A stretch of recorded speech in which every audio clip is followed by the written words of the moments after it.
Octavia Spencer, a successful American actress and author, once said, "My mom always told me I could do or be anything I dared to dream, and I always wanted to work in the movie industry."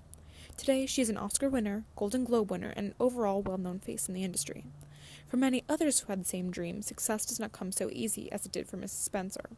A majority of people who dream of being actors or actresses in the movie industry never even get a second of screen time.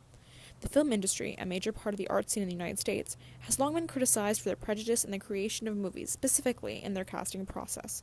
Whether you dream of being an actor, or a doctor, or an entrepreneur, you have certainly seen the latest film industry scandals, in which many claim there is prejudice against minority races or ethnicities in assigning roles to actors, like the scandal revolving around Scarlett Johansson in The Ghost in the Shell, or Matt Damon in The Great Wall.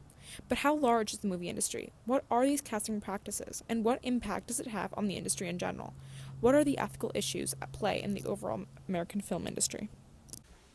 Hello everyone, my name is Matt, and today Liv, Christine, and I will be introducing our presentation on ethical issues in the American film industry. The goal of this video is to provide background knowledge which will allow us to discuss prejudice in casting, which is the primary focus of our presentation. First, we will start off with an in-depth background of the American film industry, and then introduce two ethical issues of the film industry casting that we will cover more in depth in class. The American film industry has had a profound effect on cinema across the world since the early 20th century.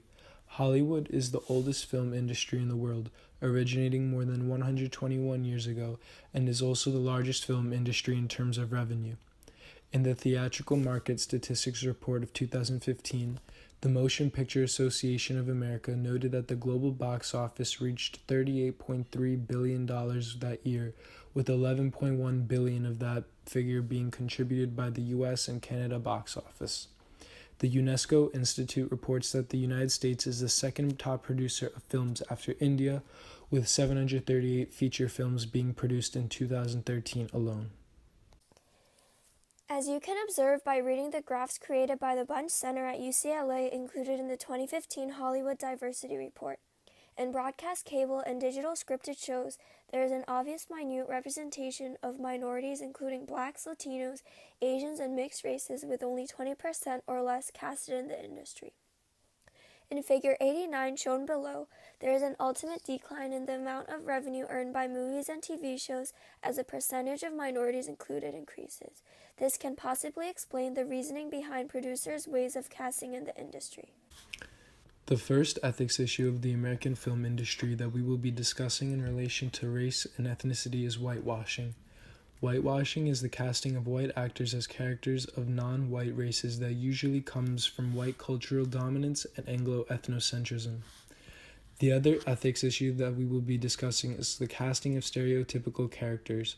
This essentially occurs when actors of a racial or ethnic minority group are casted for roles that stereotypically portray their race or ethnicity.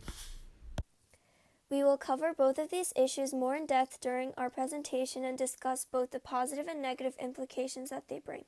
Thank you for listening, and we hope you enjoy the presentation tomorrow.